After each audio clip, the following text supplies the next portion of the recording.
Chapter 28, Secret Order. Badump, badump, badump. Klein's heart began beating rapidly. It shrank into a clump before expanding abruptly. It made his body tremble gently. There was an instant when he nearly forgot what he had to do until the lurking figure suddenly paused. The figure pricked his ears slightly as though listening for any changes. Blood flowed back from his brain as Klein regained his basic cognitive abilities. He reached beneath the pillow for the wooden grip of the revolver. He felt the firm but smooth feeling as he rapidly calmed down. He silently and slowly pulled out the revolver and aimed it at the trespasser's head. To be honest, he had no confidence in striking the intruder.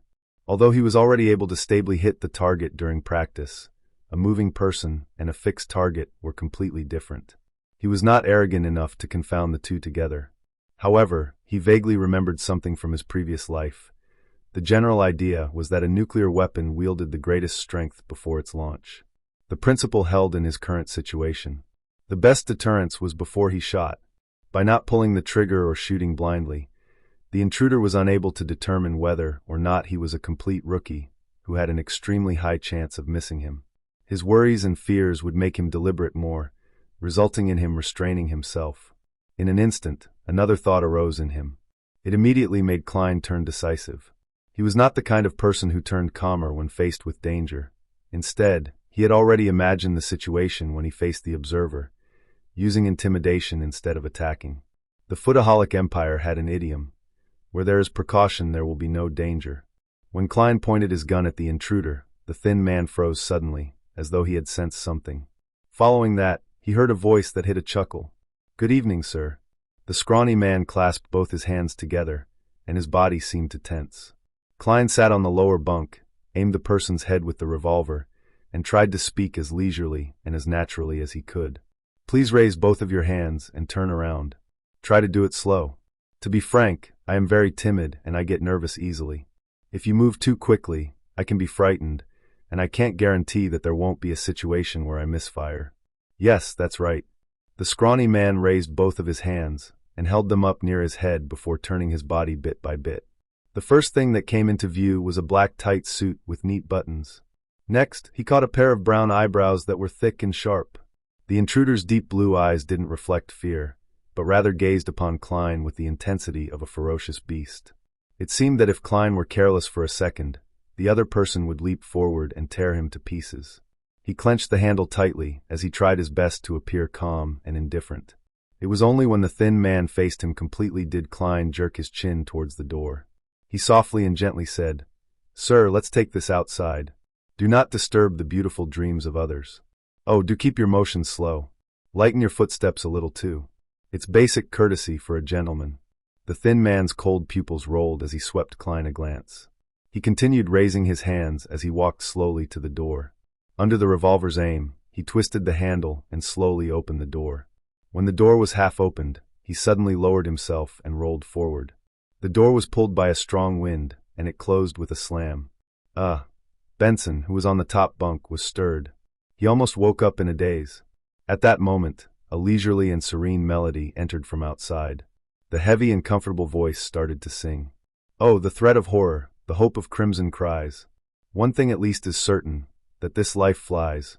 One thing is certain, and the rest is lies. The flower that once has bloomed forever dies, one." The poem seemed to possess the power to calm and relax others. Benson, who was on the top bunk, and Melissa, who was in another room, again fell asleep amid their grogginess. Klein's body and mind was also peaceful and quiet. He nearly yawned. The way the thin man had darted off was so agile that he could not react in time. Looking at the closed door, he smiled and muttered to himself.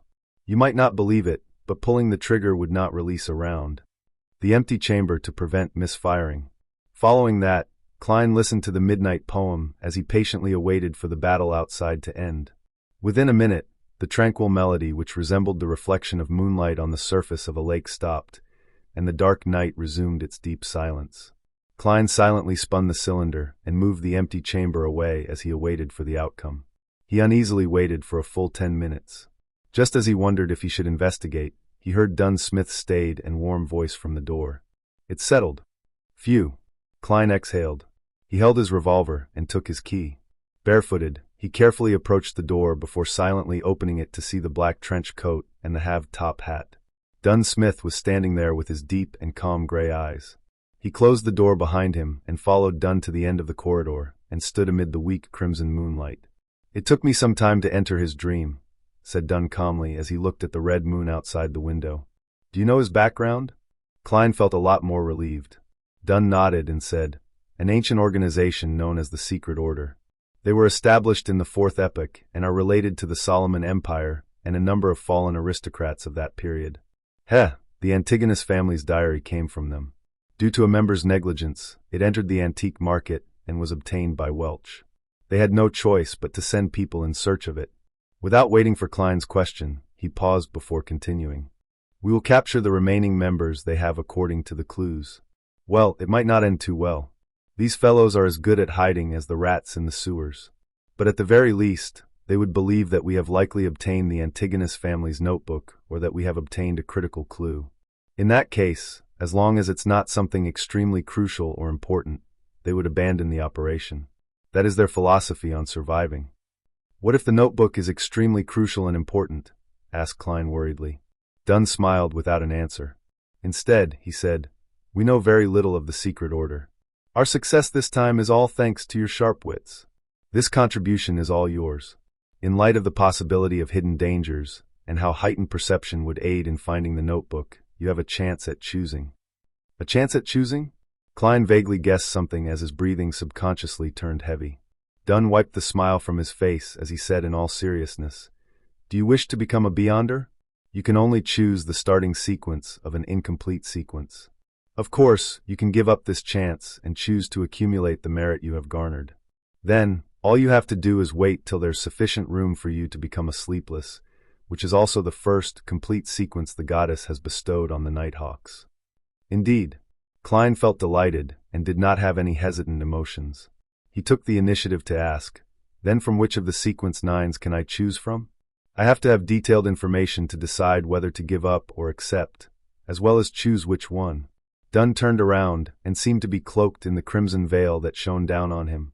He looked into Klein's eyes and said slowly, "Apart from the Sleepless, the Church has 3 sequence 9 potion formulas. One of them is Mystery Prior, which is also the power Old Neil controls. Roseanne has likely mentioned this to you. She can never hold her tongue." Klein smiled awkwardly, at a loss for an answer. Thankfully, Dunn did not mind it as he continued. "Our Mystery Prior potion formula and the later sequences that aren't directly chained were obtained from the Moses ascetic order. Back then, it was said that they had yet to fall to corruption. They persisted in their morals and precepts, determined in their pursuit of knowledge. They kept their secrets strictly confidential. Anyone that entered the order would be barred from speaking for 5 years after becoming a Mystery Prior. They would learn to keep silent, so as to cultivate and enhance their focus. The maxim of the Moses ascetic order, 'Do as you wish, but do no harm,' began from them. Mystery Priors have a comprehensive but rudimentary understanding and grasp of magic, witchcraft, astrology, and other mystical knowledge. They also know a fair number of magical rituals, but they can easily sense certain existences that hide among matter. Therefore, they have to be careful and show respect to their powers as a Beyonder. We lack a large portion of this sequence, causing it to be an incomplete chain. For example, it's sequence 8. Of course, perhaps the Holy Cathedral has it. This pretty much meets all my requirements." Klein nodded slightly, to the point of having the urge to choose. Thankfully, he still remembered certain things. "What about the other 2? The second type is named Corpse Collector. Quite a number of cultists who worship death in the southern continent choose it. After consuming the potion, unintelligent dead spirits would mistake them as one of their kind and not attack them. They would gain resistance to the cold, decay, and corrosiveness of cadaveric auras. They will be able to directly see a portion of evil spirits and see the characteristics and weaknesses of undead creatures, as well as gain certain attribute enhancements. We have the sequence 8 and sequence 7 that follows it. You probably can guess sequence 7, Spirit Medium. This was chosen by Daly back then, described Dunn in detail. Spirit Medium does appear mysterious and cool, but what I want most is to grasp knowledge of mysticism." Klein did not interject. All he did was listen quietly. Dunn Smith looked sideways at the crimson moon and said, "We only have sequence 9 of the 3rd type. Whether the Holy Cathedral has it, I'm not sure. It's called Seer. Seer? Klein's pupils constricted as he recalled the regret Emperor Roselle had left in his diary. He regretted not choosing apprentice, marauder, or seer.